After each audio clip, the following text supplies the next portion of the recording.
Hola, hola, ¿cómo les va? ¿Cómo están ustedes? Tengan todos muy, pero muy buenas noches. Aquí comienza otra trama.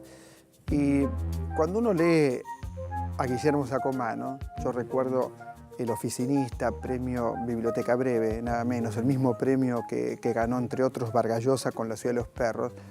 Imagina, decía cuando lee Sacomano, imagina un mundo devastado. Recién, fuera del aire, Guillermo Sacomano me decía, bueno, el mundo que planteo en este libro no es muy diferente al cotidiano. Es cierto, lo que ocurre es que el cotidiano no lo vemos de esta manera todos los días. Voy a mostrarle la tapa del libro, Terrible accidente del alma. El título es sencillamente extraordinario, Terrible accidente del alma. Todos los personajes que están en este libro tienen eso, terribles accidentes del alma. Algo les ocurre. Siempre algo que está en el límite, siempre algo que pone en juego la propia vida. Y además transcurre en un futuro cercano, un futuro donde la caída de la ley, la caída del padre, diría un psicoanalista lacaniano, la caída de un mundo previsible y posible, la caída de un mundo habitable. Esto me parece que es la columna vertebral de estos 6 relatos escritos como escribe Sacomano, muy bien, ya fue traducido al ruso. Yo le decía, pero ¿y cómo haces para leerlo en ruso? Bueno, no lo debe leer en ruso, pero habla del mundo, habla del planeta y también habla de un terrible accidente del alma que en el último capítulo, no le voy a contar toda la novela, sino el último capítulo, porque son capítulos que podrían leerse separados, me parece a mí, se lo vamos a preguntar, tiene algo profundamente autobiográfico, ¿no es cierto?, verdadero, de un episodio que vivió Guillermo y que ilumina toda la novela. Bueno, está Guillermo Sacomano con nosotros y en instantes vamos a conversar con él. El cine y el psicoanálisis. Fíjese este libro de Hugo Boskin. ¿Boskin se dirá? Sí, Boskin. Digo, ¿cómo se pronuncia? Boskin. Pasiones en tiempo de cine. No hay manera de analizar ni una película ni una obra de teatro, sino es a través de lo interdisciplinario. Es absurdo este librito de decir, bueno, esto se analiza de esta manera y se desechan todas estas otras. Totalmente absurdo. Y lo que hace Boskin es hacer un aporte muy rico, muy fino, muy inteligente a través del psicoanálisis al cine. ¿Y por qué no al teatro? Porque el último capítulo dedicado a Hamlet está hablando de teatro y se anima incluso a discutir nada menos que con Lacan. Se lo vamos a preguntar. Está aquí en nuestro estudio para conversar con nosotros. Y el teatro, usted sabe que si yo hago un programa de televisión o de radio, el teatro no puede no estar presente. Y Bernardo Cappa tiene una enorme trayectoria como director de teatro, como dramaturgo, también como actor. Y vi hace un tiempo esta obra que ya tiene bastantes ya funciones, que es un sentimiento, donde hay algo del fútbol, por supuesto, de hecho hay un barra brava, pero hay muchísimo de eso que vaya a saber cómo se llama, ¿no? ¿Cómo se llamará? Argentinidad se puede llamar, ser nacional no, porque eso lo decían los militares y como yo los detesto, a los militares de dictadura, ser nacional ya quedó totalmente cerrado para mí decirlo, pero hay algo de eso, hay algo de espiar en un mundo que reconocemos como propio, que alguien diría que es marginal o que alguien diría que es distinto al mundo cotidiano, obviamente, de a lo mejor, bueno, de otras zonas de la capital federal, por decirlo de alguna manera. Esto es el conurbano, pero sobre todo es teatro, es actuación, es teatro, es mucho.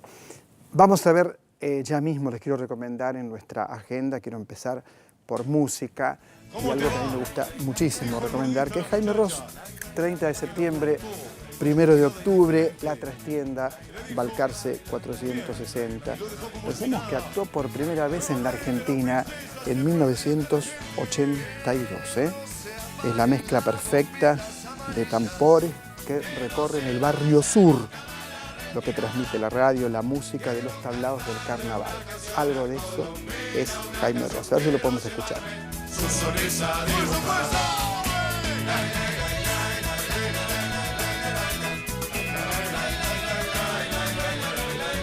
pasamos al cine y aquí se complica, ¿no? Porque el otro día miraba esto que usted está viendo ahora, que es la confitería El Molino.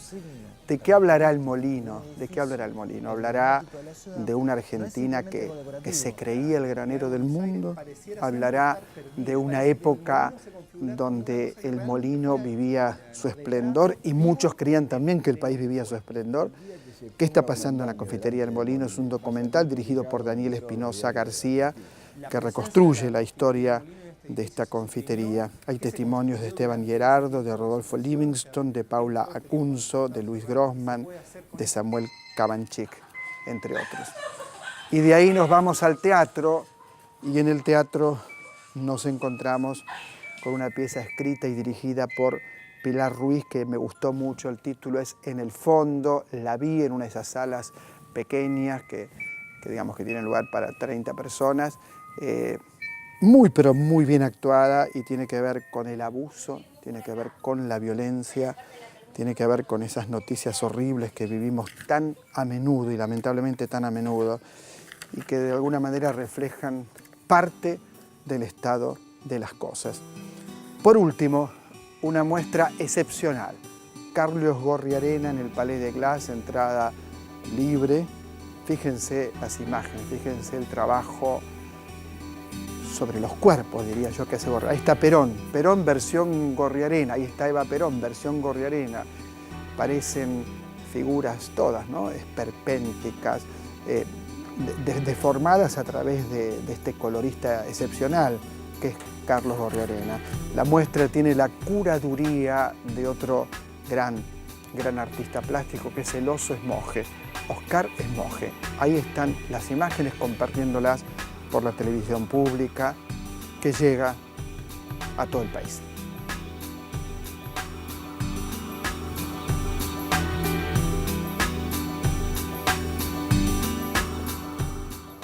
Vale la pena, ¿no es cierto?, ir a ver a Gorriarena. Recuerde que es entrada libre y gratuita. También hoy en nuestro programa vamos a hablar de teatro por la identidad. Está Cristina Friedman en nuestro estudio también para hablar sobre el tema, pero ya mismo voy a saludar a Guillermo Sacomano. Quédese, maestro, quédese, maestro, ¿cómo va? Siéntese. Ya te dicen maestro, eso es obvio. Ya te dicen maestro. Sí, me excede, me supera un poco, pero bueno. Qué terrible la novela, qué terrible. ¿Qué será un accidente del alma? Yo me animé a decir, porque está en el libro, ¿no? Me animé a decir que en el último capítulo había mucho de autobiográfico, ¿no? Sí, porque más o menos en el momento en que me anuncian que gané el premio Seis Barral con El Oficinista. Con El Oficinista, padecí una meningitis. Estuve internado en Villa Gesell, estuve internado en el Hospital Internacional de Mar del Plata, una internación muy dura, en un momento del verano donde el hospital estaba colapsado. Me tocó una sala muy desafortunada, como son los hospitales públicos, pero por otro lado la salud pública tiene una ventaja. Acá apareció un médico joven, un pibe muy joven, que se hizo cargo y me sacó adelante, ¿no? Pero no me interesa hablar de la enfermedad en cuanto a, cuánto sufrí mucho. Yo creo que lo interesante de la experiencia es que cuando viste de cerca la muerte, a mí me decían que, yo escuché que se decía que no iba a pasar una noche o la noche siguiente. Creo que en la inconsciencia adquirís una nueva conciencia. Es decir, esto no es una reivindicación del dolor ni de la enfermedad. Entonces, lo que me planteé ahí en aquel momento fue pedir mi diario, que me alcanzaran el diario, porque quería anotar, quería registrar lo que estaba viviendo, porque sabía que si no me acordaba, a los 10 minutos yo podía volver otra vez al diario, pero no reconocía mi letra. Entonces ahí se produjo un fenómeno muy interesante de escritura, para mí, al menos en lo personal. Yo ya hace varios años vengo escribiendo cada vez más sobre poesía, en Página 12. Cada vez más estoy cerca de lecturas de filosofía. Me pasé unos añitos leyendo Nietzsche, después leyendo Kierkegaard, después leyendo mucha poesía. Y encontré que en la escritura a mano hay algo del orden de la revelación. Vos que escribís con una soltura mayor que con la computadora, porque en la computadora rápidamente corregís, enmendás, pulís. En cambio, el escribir a mano se te va el fluir, y escribís con el mismo grado de, te diría, de naturalidad que a veces escriben los poetas, ¿no? Donde no tenés un tabique de represión que te está funcionando. Después, por supuesto, cuando pasás en limpio, ahí en la computadora corregís y tachás, pero digamos, la primera bajada es una bajada que te permite el rizoma, ¿no? Entonces me acuerdo que en esos días, cuando yo empezaba a salir, vino Juan Boido y me regaló un libretón, más o menos de ese tamaño, con tapa pulp, como eran las novelas pulp policiales de los años 40, con las páginas en blanco. Y yo le dije, mira, Juancito, le digo,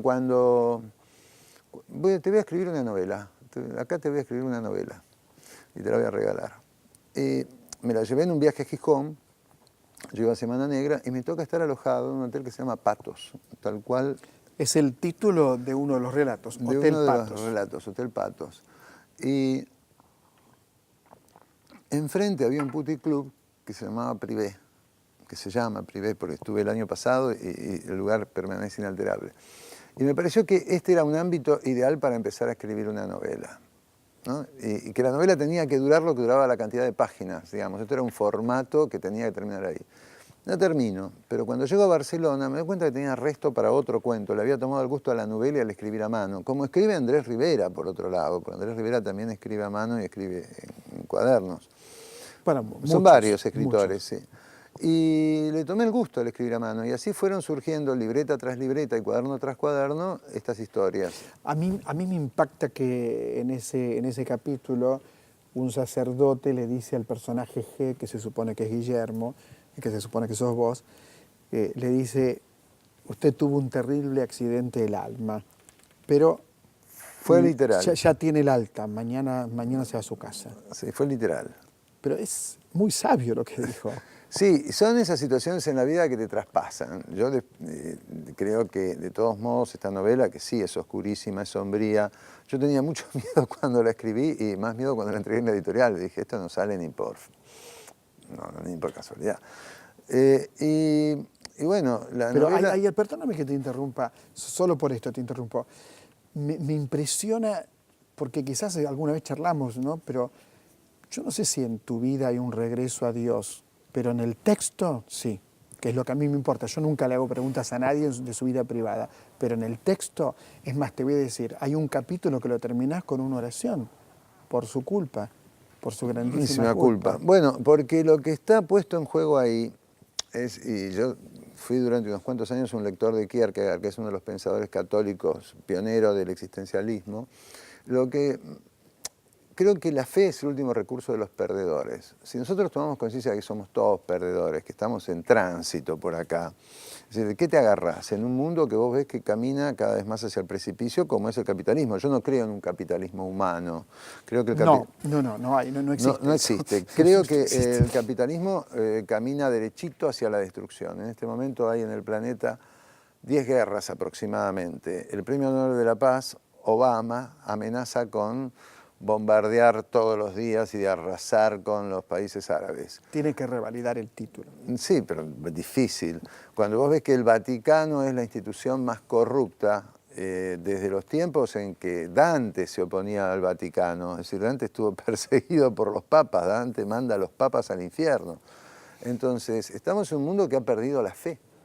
Entonces, ante esto hay una pregunta de Dostoyevsky que a mí me llama mucho la atención, que están los hermanos Karamazov. Si Dios ha muerto, se pregunta Iván Karamazov, si Dios ha muerto, ¿está todo permitido? Daría la impresión que se quebró la ley, que se quebró un contrato social. Es lo que decíamos al principio, eso transmite tu libro. Pienso, por ejemplo, en el chico y el enano, en la barbarie que hay en ese relato, ¿no? O en el tuerto y la mujer sin cabeza, que es otro de tus relatos, o en el Kafkita y la mujer perseguida, la crítica literaria perseguida por los personajes. En todos lo que hay es una caída del orden. Sí, pero es una notable caída del orden. Mira, yo vivo en Gesell. En Gesell eso lo he notado en carne viva. Y cuando estoy en Buenos Aires y vivo en la zona del Bajo, yo veo esos cuerpos tirados en la calle. Los llamo cuerpos porque no tienen identidad. Vos decís, ¿en qué momento se cortó el violín donde este sujeto era un sujeto y de golpe ahora es un cuerpo en la calle que no sabe si está vivo o muerto? ¿Vos te acordás cuando se decía que en los Estados Unidos, cuando veían a alguien caminando por una ciudad, veían un tipo tirado en la calle y nadie se detenía? Bueno, esto está ocurriendo en nuestro país. Ayer iba caminando con mi hijito por la avenida Córdoba y había un tipo corcoveando, como en una cosa epiléptica, muriéndose. Nadie se detenía a preguntar nada. Yo me acerqué a un kiosco a ver si se podía llamar al SAME, etc. Nadie, no es que yo sea la jefe Sí, entiendo. de Calcuta, pero digo, esto lo veo cotidianamente. Yo vivo cerca de la Terminal Retiro, entonces tenés la prostitución, los pibes chorros, los menesterosos, los tipos tirados en la calle. Aclaremos que todo esto está en tu novela. Hay otro de los capítulos que empieza en una terminal de ómnibus. Empieza en una terminal que vos la ves que hay un momento donde es un pandemonium de lenguas, de acentos, de costumbres, de cuestiones que se mezclan, de olores. Está cerca la Villa 31. ¿Por qué pensás que en esta novela el sexo existe como parte de la brutalidad o de la locura o del delirio? ¿Por qué en esta novela no hay un sexo más vinculado al amor? ¿Qué pensás? Porque no hay amor. Porque no hay amor. Porque no hay amor, porque la destrucción del sujeto lleva a la ignorancia del otro. Es decir, el otro no existe, el otro si existe es como un ente animal que me da placer o del cual tomo lo que quiero. No me interesa en otros términos. No existe el deseo en términos de elaboración erótica. No. El erotismo está desprovisto de sentimientos. Entonces, en la novela sí. En ese sentido, la novela es una novela salvaje que, no sos el primero que me lo dice, a más de uno le cuesta avanzar en el texto por la crudeza. Yo me la devoré, la marqué en mi cuaderno, tomé apunte de la novela. A mí me parece una novela importante, lo que no significa que me acordé de Rilke. Rilke decía que la belleza es el límite de lo que podemos soportar. Eso decía Rilke, ¿no? El gran poeta. Sí. Y es cierto, aquí hay un límite y eso es lo que la hace tan atractiva. El asunto es dónde encontrar la belleza. En sus cartas a Theo, Van Gogh le escribe al hermano, Vincent le escribe a Theo, encontrá bello todo lo que puedas. Claro. Entonces yo lo que me pregunto es qué belleza se puede encontrar en el mal, pensando que esta sociedad está arrojada al mal, al caos, estamos conviviendo en esto. Como decía Calvino, hay que ver en el infierno a quien es menos infierno. Bueno, la belleza está en el lenguaje, está en la construcción que vos como escritor, con tu capacidad y con tu talento, le das a ese mundo. Pero es algo que no lo hubiera leído la novela. Pero es algo que uno no domina, no hace conscientemente. Por más que no me puedo hacer el inocente, uno trabaja y articula el texto de determinada manera y creo que en este texto se ven muy claras algunas marcas poéticas, la influencia de San Juan de la Cruz, la búsqueda de luz en la noche oscura del alma. Es decir, esa búsqueda está la búsqueda. Las lecturas de Dostoyevsky inciden acá, todos los personajes están al límite y se preguntan acerca del sentido de la existencia. Exactamente, y también hay un capítulo que va del incesto, ¿te acordás? También. De la hija con el padre. De la hija con el padre. Y bueno, creo que... pero por otro lado yo no creo estar contando historias que no sean más que cotidianas. Esta novela está pasando por ahí, yo lo digo siempre, el martes o el miércoles que viene, pero está pasando hoy. Bueno, hay helicópteros que vigilan todo el tiempo, es un mundo que se ha caído, ¿no? Sí, mira... Pues probablemente sea el final de ese capitalismo de que estamos hablando. Hace un tiempo leí unos ensayos de Alexander Kluge, el alemán que quiso filmar El Capital, el proyecto inconcluso de Eisenstein. Y él decía que un escritor tiene la obligación de actuar como un sismógrafo. Es decir, sos el detector del terremoto que se viene. Esta novela es, no digan que no les avisé, debe leerse así. ¿Por qué? Porque cuando mañana ocurre una catástrofe y todo el mundo dice, ¿y cómo fue que ocurrió? Seguramente 10 minutos antes había una obra de arte, una pintura, una pieza de teatro, un poema, un cuento, una novela que estaba anticipando esto que estaba ocurriendo. Es decir, tenemos que volver a leer el arte y dejar de leer los diagnósticos de los politólogos que no van a ningún lado. Cuando vos te encontrás que los políticos se hacen asesorar por un farandulero, Esto Sí, está sí, todo sí, sí. mal, muchachos. A ver, les Bueno, estoy cuando vos te avisando. enterás que las elecciones últimas en Estados Unidos costaron 3.000 millones de dólares, las campañas costaron 3.000 millones de dólares, bueno, que una democracia se construye con campañas que llegan a costar semejantes cifras. Hay algo absurdo en pensar que la democracia lamentablemente cada vez es más marketinera, ¿no? Pero hay otro fenómeno que también tiene que ver con el mundo cultural y vos lo debés saber, que tiene que ver con que el mundo editorial se dividió en dos grandes pulpos y después están todas las editoriales chicas que desarrollan una actividad muy considerable y para tener en cuenta. Pero me contaba un amigo, Horacio Altuna, que está por acá de paso en Buenos Aires, me decía que en España se supo que el grupo editorial Random compró Alfaguara por 85 o 95 millones de euros, el sello Alfaguara. Por 95 millones de euros se compró también hace poco un jugador de fútbol. Entonces, no estoy poniendo como prioridad No, la pero literatura es mejor que te el fútbol, te entiendo. pero digo, este es el rango de valores de esta sociedad. Guillermo Sacomano, gracias. Gracias a vos, Muchas, pero Osvaldo. muchas gracias. Terrible accidente del alma, novela imprescindible para entender algo de lo que pasa en este periodo histórico, y no solamente en la Argentina. Terrible accidente del alma, Guillermo Sacomano. En otra trama, por supuesto, y enseguida regresamos.